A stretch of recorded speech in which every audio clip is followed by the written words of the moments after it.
Thanks everybody for joining us for another Agilify webinar. I'm excited to have everybody here. Got some great guests here, and today we're going to be talking about how changes are happening here recently. Obviously, there's a lot of change going on in the world, and we're gonna funnel through and navigate through some topics around why companies are actually investing more in the automation technologies that are out there and what's available to them. So I'd like to introduce my guest today. So today I've got Scott Teeple and Elena Christopher. And Elena, do you mind introducing yourself real quick? I do not mind at all. Hi, everyone. Elena Christopher. I'm a Senior Vice President over at HfS Research, and I lead our coverage for something we call the AAA trifecta. The 3 A's in question are automation, smart analytics, and the permutations of artificial intelligence, each powerful in their own right, but we believe that they are potentially exponentially so when combined. So I look at the lead our coverage for AAA trifecta and how that hopefully contributes to integrated automation. But more on that later. But great to be here. Looking forward to the discussion. Scott, how about yourself? Want to jump in? Perfect. Thanks, Dave. So I'm Scott Teeple, and I'm the Chief Technology Officer here at Agilify. So we've been in this intelligent automation space really since the beginning, well over 5 years, in trying to create the automation practice, first as a practitioner, and now we're trying to bring that expertise into the market and investigating what is the current RPA, RDA space, and as Elena said, the AAA trifecta, and how that's going to impact not only our clients, but everybody that's in the space. So thanks, Dave. Looking forward to the discussion. Awesome.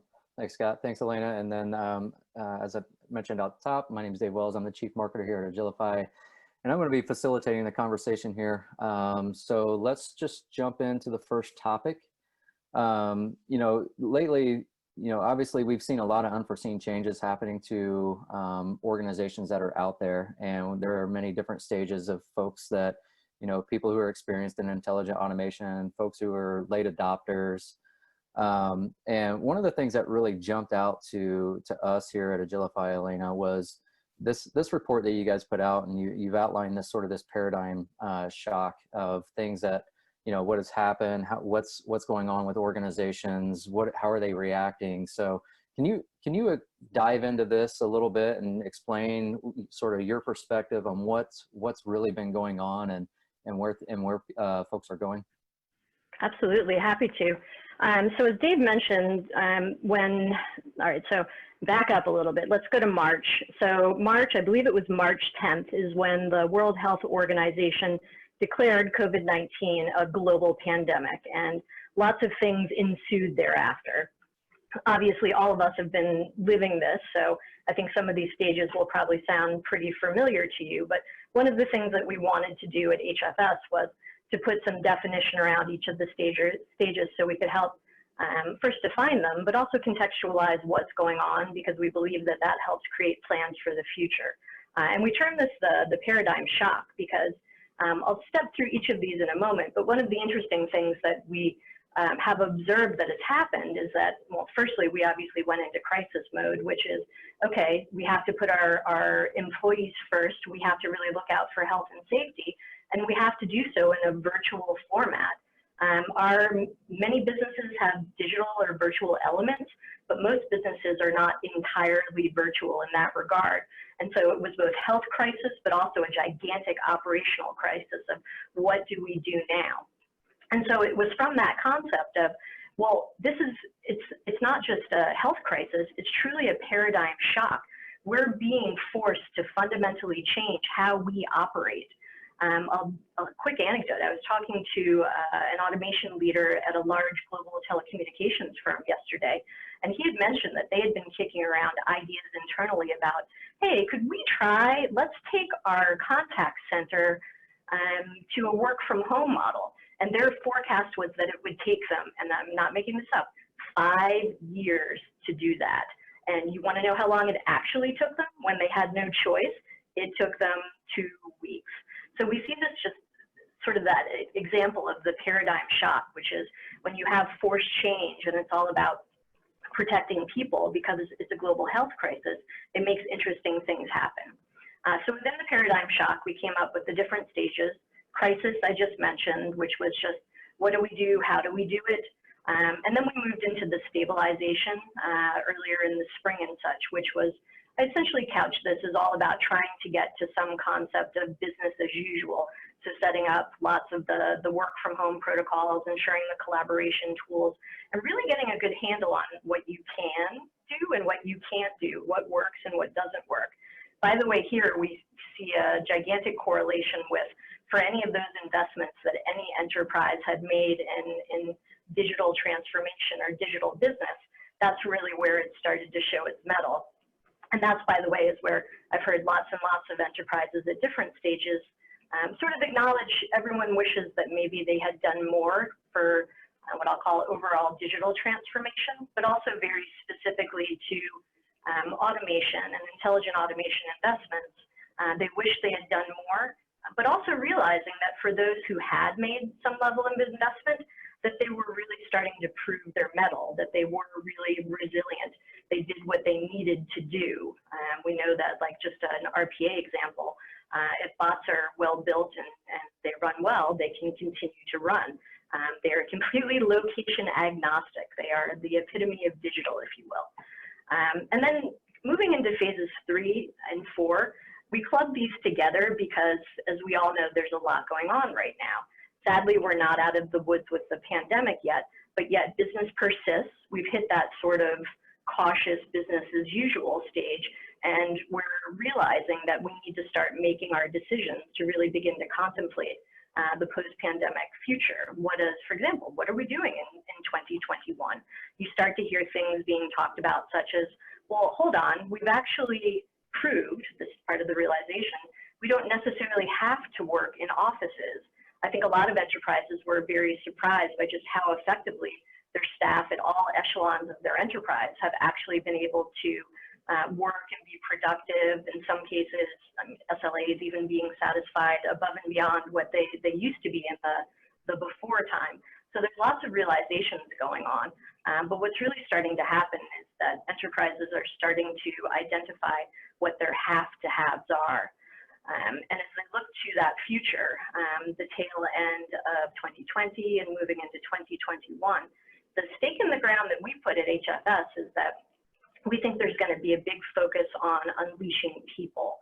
And this is part of the onus for, because one of the things the pandemic really forced us to do, it literally made us go digital overnight.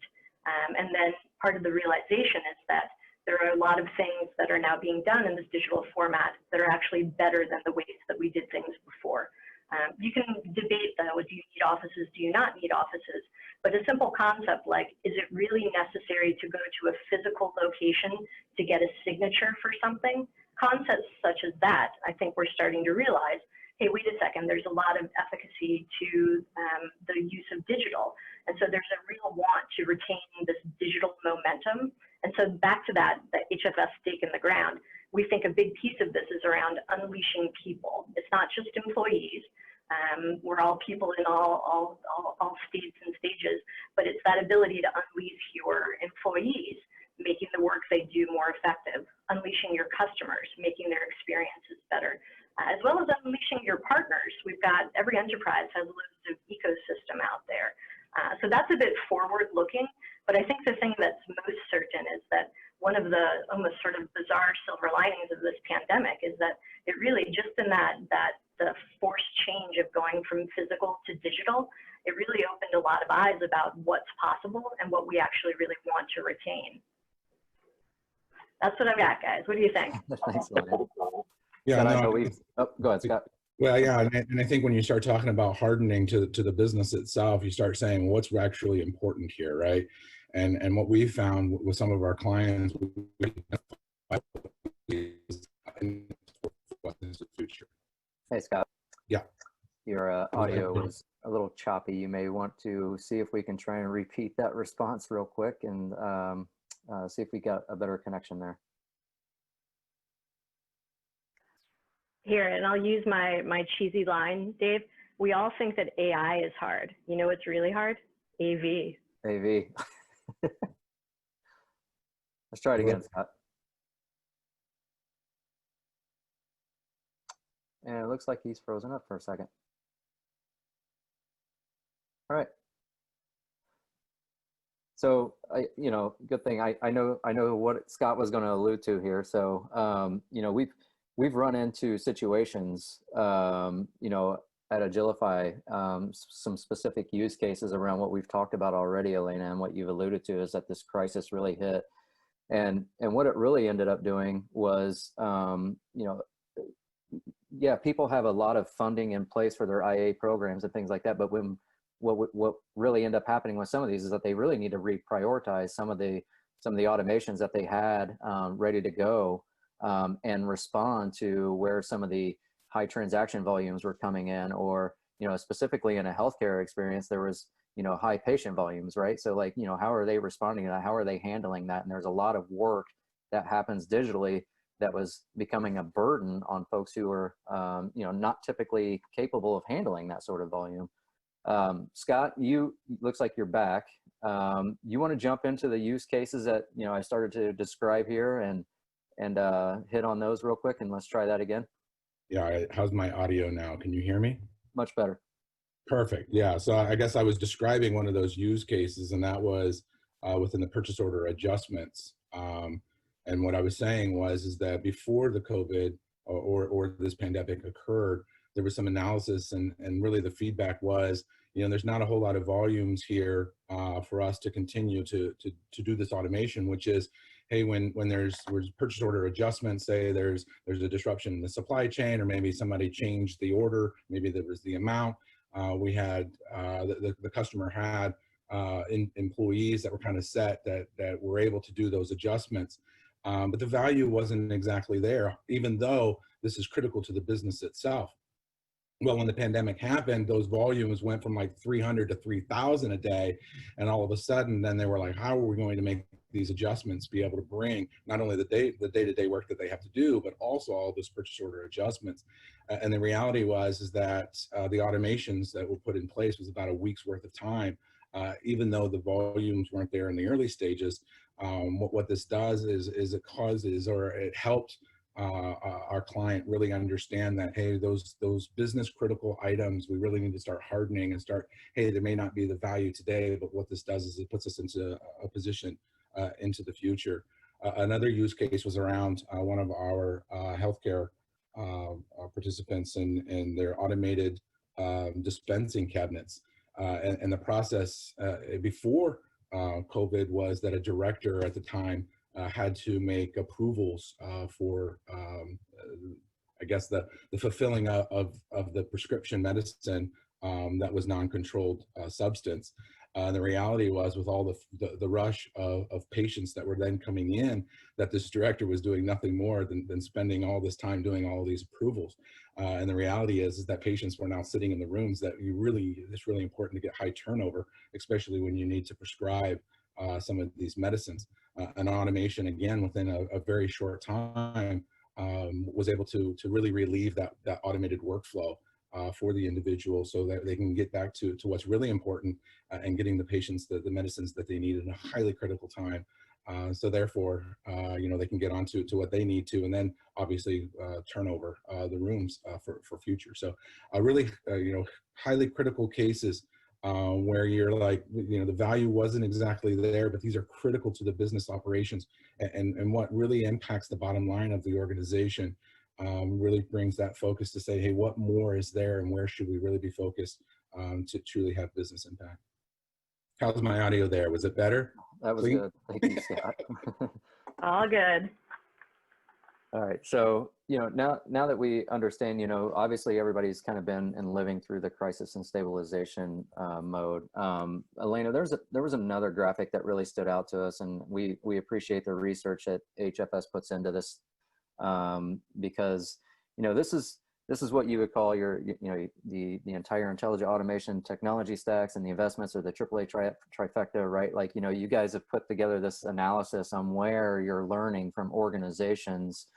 And I'm kind of curious, from late adopters to the people who are still, that have been investing in this for quite some time. It's like, where are they going now? Like, since they've been really just kind of punched in the face with this thing, like, how are they responding?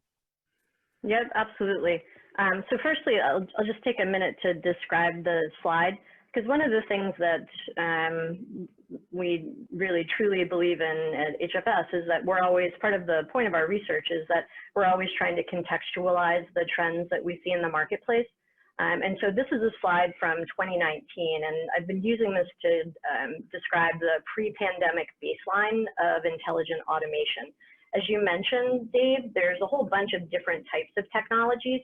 If I were to align these to that concept I mentioned earlier, the AAA trifecta, they would essentially fit into an automation bucket or an AI bucket or a smart analytics bucket with these cognitive assistants. What I think of as cognitive chatbots, kind of straddling them a little bit. So there's lots of different tech here, but the real takeaway is that what we saw in 2019 was still, you see a little bit of uncertainty or lack of plans to move forward with this tech, but by and large, our sample had showed, and this, by the way, was 580 enterprises, including 100 C-suite respondents from across the globe. So it's not geographically specific, it's intentionally broad. And the headline first is that there's lots of use of lots of different technologies. So lots of pilots, lots of moving to production. But what there's not a lot of is scaled up and industrialized programs. And the other subtext here is that you also see a lot of this tech working in parallel. So when we think about what was the pre-pandemic baseline, I tend to describe it as there was a lot of adoption, a lot of experimentation, not a lot of scale. And that's really where we were when we started 2020. I had been calling 2020 was going to be the year of scale or fail for automation programs. And then honestly, with very good intentions of let's get the emphasis, let's get the execution right, and let's work on what the scale is. But what's happening now is that we've got sort of in alignment with some of the paradigm shock stages that I went through. Just as enterprises were going through that crisis and getting into the stabilization, there was that sentiment I mentioned before, which is we wish we had done more. But what we found is that we've got this, I've been calling it the automation heroes of the pandemic. But this idea of there were a lot of interesting use cases, sort of like some of what Scott was just talking about, a variety of interesting use cases that any enterprise that had any type of baseline of automation was able to say, okay, let me use what I already have. Yes, I wish I had more. That's the digital workforce that wasn't. But let me use what I have and figure out what we can do with it. Because just like Scott was saying, every single sector was just experiencing a variation on the theme of unprecedented volumes. As well as other challenges, like that simple example I mentioned of, hey, we can't get signatures in person now. We've used digital signature in some locations, but we need to make this pervasive. Like I spoke with a global insurer who mentioned that in some of their country markets, the culture is much more of you sit down face to face and you get business done that way. But now when you're not able to do that, it's really bringing up that need and the impetus for e-signature technology. They had it, but now it's being put to broader use. And that's really what we're seeing. So to Scott, your question, which is, well, so where do you go from here? What do you do? What we're finding is that what's happening is that these automation heroes of the pandemic are being spun up relatively quickly. They're very often decently tactical in nature, but they're really solving problems. And so what we're observing is that it's actually opening the aperture in terms of what automation can be used for, the understanding of what automation can be used for, and also getting various automation technologies out from maybe a real core focus just on back office operations. We always say that finance and accounting and shared services centers remain the penultimate poster child for automation technologies, for process automation. But what happened during the pandemic is because of having to just grapple with all of this change, all of these volumes, et cetera, it really brought many of these automation technologies to new audiences. I had one enterprise describe it as the best internal marketing ever. Because we know, and I'll let you riff on this if you like, Scott, but one of the observations that we've made of many enterprises over the years is that you sort of go into intelligent automation saying, okay, I've got to learn the technology, and I've got to figure out what to do with it. And then maybe we'll change some processes along the way, but it's always very heavy tech. Processes sometimes get pulled through, but somehow the people are always really neglected. And so I've heard so many enterprises tell me that they often miss that very important piece of the communications, of really trying to bring your people along with you on the journey. And so I describe this as, it's just that reminder of that you're doing automation with your teams, not to your teams. It's not something that you're inflicting upon them. And so we're really starting to see sort of that, using my opening the aperture example again, we're starting to see some of that happen because of the pandemic. Even if it's just that simple, the best internal marketing ever, it's really helping with some of the realizations of the potential and possible value that you can obtain from automation technologies. Now, there's obviously a hell of a lot of work to be done. As I mentioned, we know we're not out of the pandemic yet. So it also goes back to that have to have. What are your have to haves? What's really, really important for your business, and making sure that any investment, whether you've already made it or if it's something that you're considering for the future, because you no doubt everyone has a new set of priorities, just making sure that the automation choices that you're making are not science projects. They're not all of this piloting and moving to production.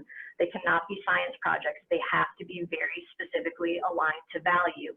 And that's what's going to help folks get success with automation and help it to move from just the adoption to the scale. And that applies to you whether you have yet to start or you do have a nascent program or even a mature program. It applies across the board. I absolutely love that, and it's actually aligned with what we come into, right? It's not technology first and then trying to align, and to your point, data science experiments, but it's truly understanding the business problem, not just within the inherent department that it lives in, but end to end, and looking at the holistic problem that's out in front of you and how it, again, ties back to your business problem. But then it's finding, right, we joke about the Frankenstein model, right? It's taking each one of these pieces and applying it real time to the business problem, where it makes sense and where it fits. And really, before the pandemic, we were seeing a lot of these data science experiments where it was the new buzzword and saying, hey, I hear about this AI stuff. How can you help us bring this into our organization? And the reality is they didn't have a business problem. They didn't understand how they were going to apply it. So there's a lot of wasted time and money on those, but really focusing to say, hey, end to end, this is the critical piece of the critical business problem that we're trying to solve. Let's start laying the framework and the foundations to that, whether that's orchestration and a BPM tool, or it's really the integration levels and bringing RPA and RDA to its truest value. Or is it trying to get some decision support and saying, hey, we have the data, we have the understanding, now we just need to start curating the right sets of data to be able to get to an efficient ML model to be able to start getting it back. So there's some really key elements there that you brought in that I really do like, and really understanding that each one of these is a core component to the broader, what is that intelligent automation space, or the AAA trifecta, that not one of them lives alone. And but it's really the combination of each of these to be able to support what is that broader picture of a strategic automation. So you guys were both touching on a couple of things in there, and one I want to highlight because you're talking about how you're getting value or aligning with business objectives, right?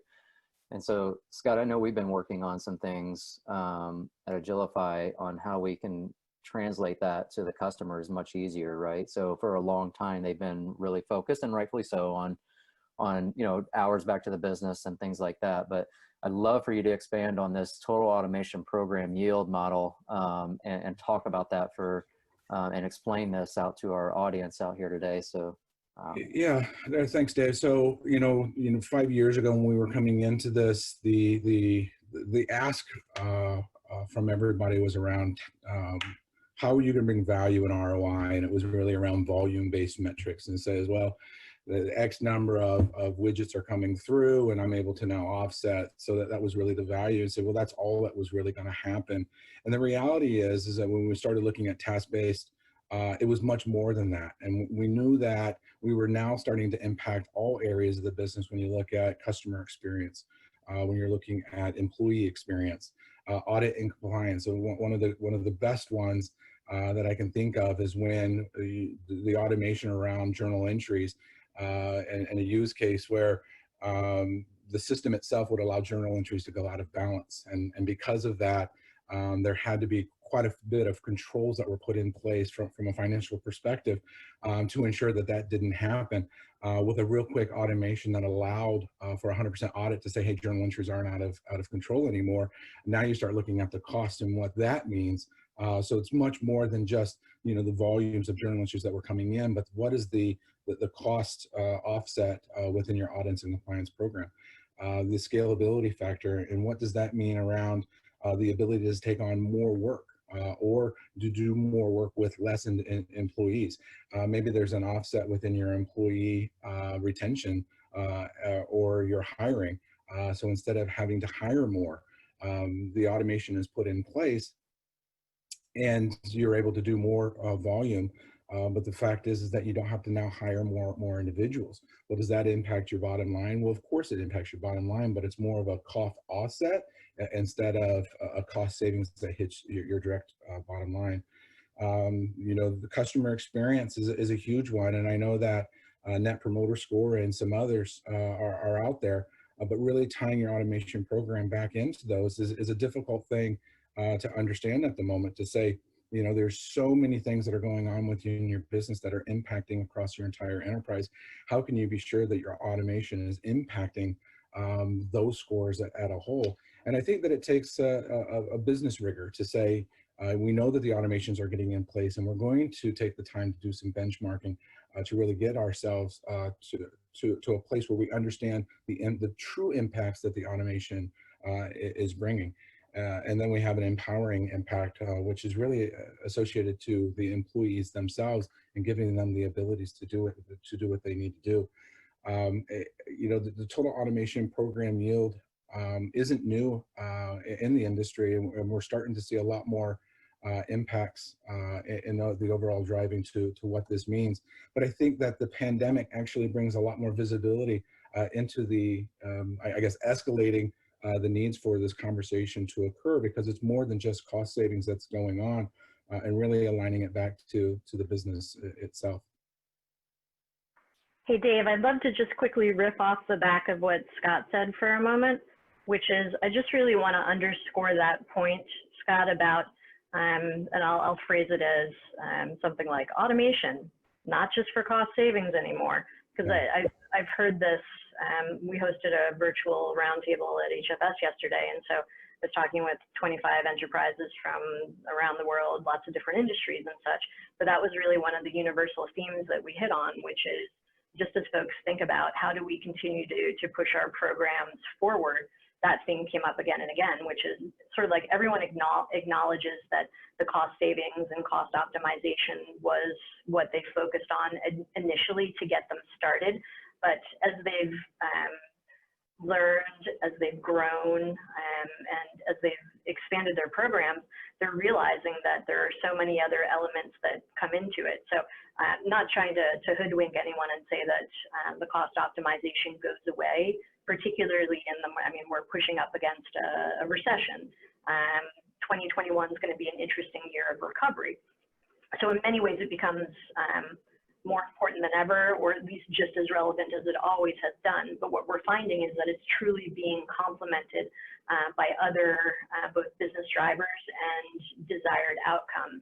And it goes back to some of those points I mentioned earlier, which is the expansion of not just driving productivity, but really realizing that there's a true employee benefit, which is the taking away some of the horrible soul-crushing tasks that are part of the workflows that many employees and many industries have to grapple with today, actually making that work better. Or like, I'll use an example from a biotech firm, which is, they're like, we've got lots of scientists. So much of what we do for drug discovery is around recording our data. So to have our highly paid scientists doing spreadsheet entries, perhaps not the best use of their time.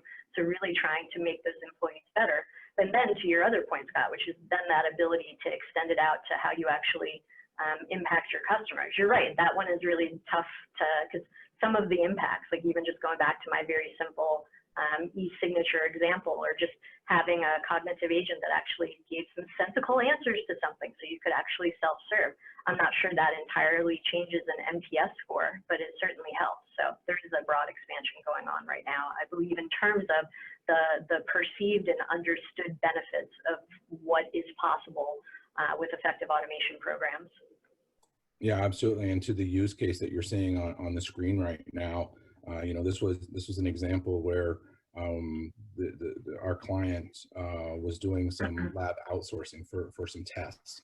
And the overall initiative was, hey, they wanted to bring that back in to continue to reduce, right, the high cost of running these tests outside of the system itself. But they were going to have to hire multiple people to be able to do those tests. And they're like, it doesn't make sense because we're not really offsetting that cost. When they started looking at automation and they truly brought it in, they were able to do the exact same thing in-house without having to hire those individuals. And you're like, well, that's great. And you've got those hard savings, the task savings at 61%.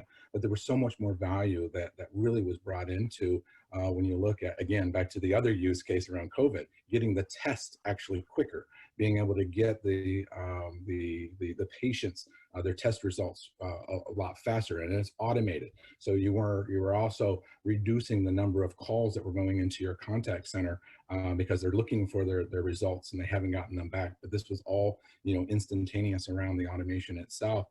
So you really, you know, we hope that you're looking at more than just those task savings when you're looking at the overall program value to say, hey, look, we were able to actually do more with it within that scalability factor, or the customer experience itself, in this case of patients, and then also turnover within the beds and being able to get, you know, the patients through. What's the value of being able to help more individuals, and then the nurses in the bedside manner, right, and being able to actually take care of the patients instead of trying to worry about trying to get this automated, or what wasn't automated in this manual process through. Yeah, exactly. And just pointing out so much of the various benefits that you just work through and impact that you just talked about, Scott.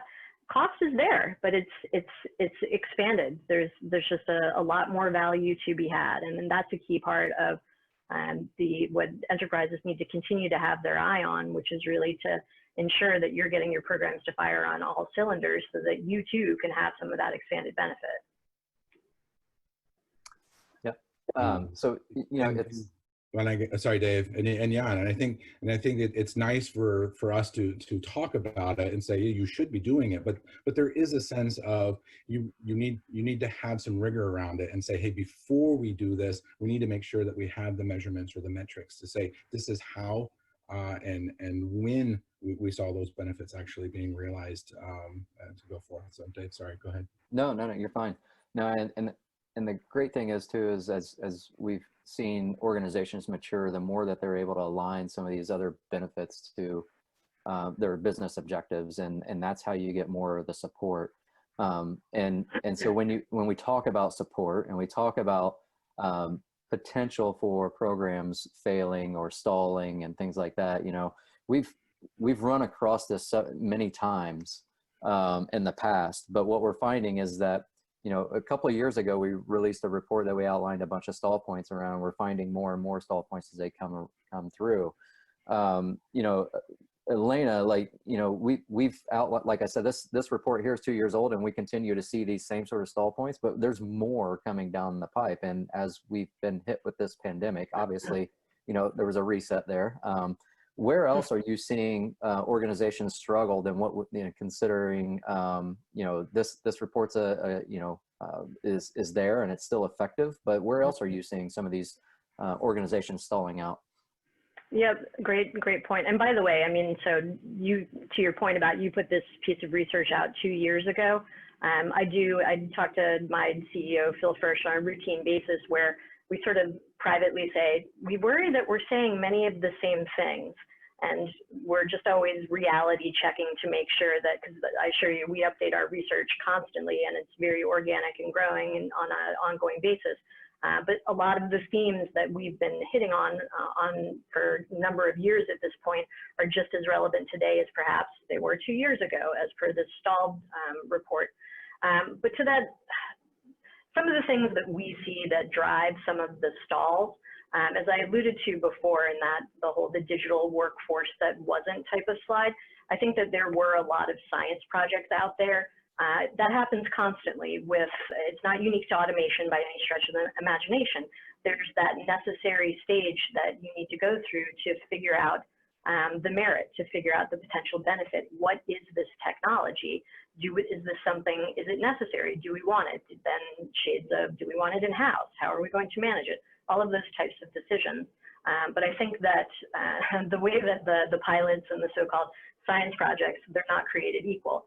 I mean, we always say that you need to start with the end in mind. So experimentation is fine, but if you're going to have any time, expense, resource, what have you, allocated to that initiative, there should be a discernible outcome, to Scott's point earlier. And there needs to be a way to measure it, because you don't want to get into arm wrestling with, well, automation didn't drive this benefit. It would have happened anyway, just through process reengineering or process optimization.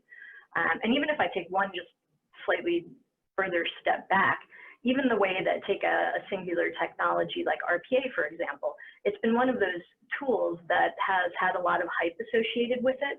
And you continue to see it. UiPath, great RPA tool. They just got another round of funding, and now their valuation is over $10 billion. They're not just a unicorn, they're a decacorn. Who knew? In any case, there's a certain amount of hype that comes with the process automation market. And so I think that a lot of enterprises perhaps bought into that hype. I mean, I heard imperatives like, we need some RPA, go get that. And so the imperative became getting the tool as opposed to having the end in mind. What are we going to do with it? I heard like 2018, 2019, there were continued to be lots of stories of that sort of hammer looking for the nail. Well, I have all of these licenses, now what am I going to do with it? Which doesn't exactly say like, we've got the end in mind here. So I think that's one of the key things that we've really seen drive some of the stalling out of programs. The communications point I mentioned earlier, you're not doing this to your employees, you're doing this with your employees. It obviously depends a lot on what your targeted benefits and objectives that you're trying to pursue are, but there needs to be that type of alignment. Any automation program needs an ongoing parallel communications program, which, by the way, I've said for years, the industry probably didn't do itself any favor by perpetually showing pictures of physical robots, right? Okay, because everyone's like, is that robot going to be in my seat when I come into my office tomorrow? Like, are they taking over my job? And so automation anxiety continues to be something very, very real. And so it may not be the only thing that you need to combat, but it's part of what an effective communication program needs to be. And then I think just the last thing I'd toss out there is what I've seen tied to some of the stalls, but I can flip it and make it a positive, which is what I'm hearing a lot of enterprises say that they really need at this point to continue to push effective automation programs forward, is the way to really identify opportunities. Sort of like if you've done you've done some level of implementation, you have success in maybe one or more functional areas, you want to scale both within the function, but you also want to scale out sort of across the enterprise to other areas. Being able to, part of that is loosely termed the internal marketing, and having the sponsorship to be able to have those types of conversations. But then it's the nuance of how do you actually figure out which opportunities are the best opportunities. And there are some tools that help with this, but I almost always find it's a combination of sort of almost internal or with the help of service provider partners, expertise to know where to look, process mining tools and process discovery tools, bring some technology to this. So it's more than just a time and motion study, for example. But there's a great need to understand back to that with the end in mind point, what are we going to apply this to and what's our growth plan and how can we actually make this a sustainable model that ticks all those boxes from good management and governance protocols and such, but allows us to actually scale. So being able to have that managed opportunity identification so you have a pipeline is also really, really critical. And so without these things I mentioned, you can end up a bit stalled. Flipping it, when you have these things, it can help move forward. I'll stop because I want to let Scott get a word in edgewise. But the one last just quick thought that I'll leave is that I've spent literally years looking at automation programs trying to figure out what the perfect model is. It doesn't exist. There's lots of different characteristics, but probably the most important wild card is your company's culture. You fundamentally have to be willing to change before any of this can work. Okay, I'll stop. Well, I tell you what, there's not a whole lot more to ring on to, and I love that point that they are all unique, and it is something that we strive to make sure that we want to get out there, is that every program is unique, and that it's not a one size fits all. But just to come back to the stalls here, and the IT as an investment, this isn't new anymore. When this report, was sent out, and even before then, there was really some confusions around where does it sit, and I think that there's consensus now that, the business is really driving a lot of this conversations around, because the business owns the problem itself. But IT has to be 100% engaged and involved in understanding how this tool can really be brought into the enterprise and move forward. But then it's also organizational change management. Too many times we're having conversations where the automation program lives deep into a small department off to the side, and they're like, hey, go build this thing. But there isn't real executive ownership or buy-in across what is the true potential of the automation as a whole, not just RPA, but when you start looking at the complete digital transformation landscape. But if I was to ask or answer the question around the new stall point, I think it's executive. It really is around, it's not, automation isn't the answer or a thing that lives on its own, but it's how it's going to empower at a strategic level to solve all of the business problems. So stop thinking about it as its own thing, but how is it going to really address the core of your business to solve each of those problems, not it's on its own on a shelf. So awesome. So we've only got a couple minutes left, and I just wanted to kind of part on maybe some last second wisdom from Elena and Scott. Elena, I think you've termed this sort of this burning platform for organizations to start making an effort and investing more into intelligent automation, and depending on what technologies that they really need to support their business objectives. What sort of last bit of advice would you give some of our listeners around what's happening and what we should be looking out for in the future? Yeah, thanks for that, Dave. I just want to underscore that point firstly, is that if there ever was an open question about really what the drivers are for your automation program, the pandemic created them. The pandemic really did create that burning platform for automation. Back to that simple point I made earlier, it just made us go digital overnight. And now that linkage, I feel like we've been saying it for years, that automation technologies, and I do use that in the broadest sense. I am not just talking about RPA, but the broad canon of that AAA trifecta I mentioned, that when you apply those, there's just very, very broad value to be had.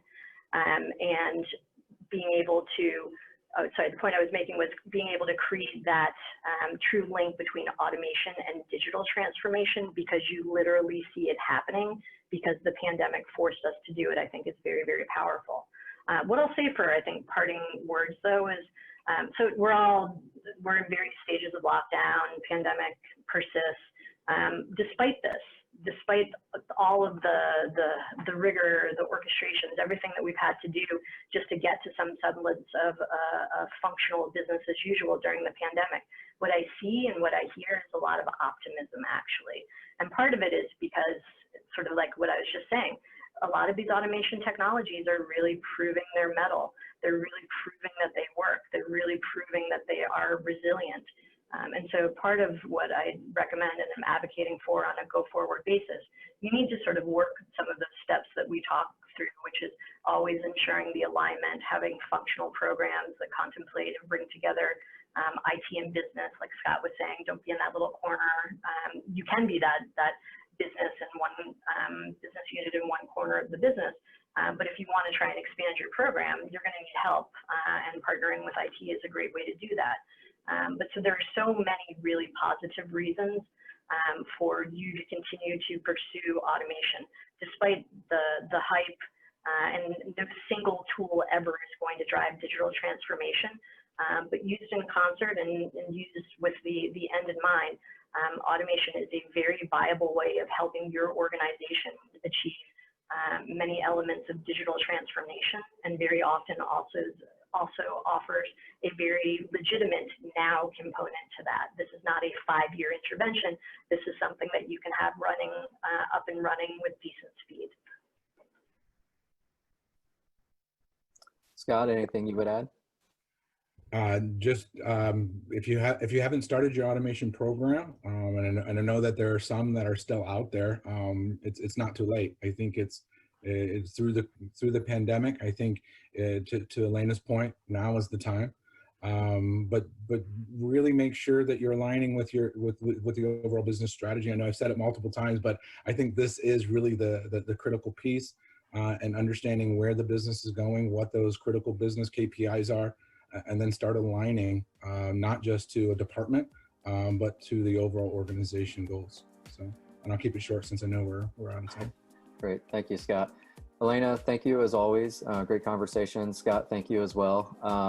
For everybody that's still listening or downloads this later, if you've got questions, you can always reach out to us. Go to our website, agilifyautomation.com.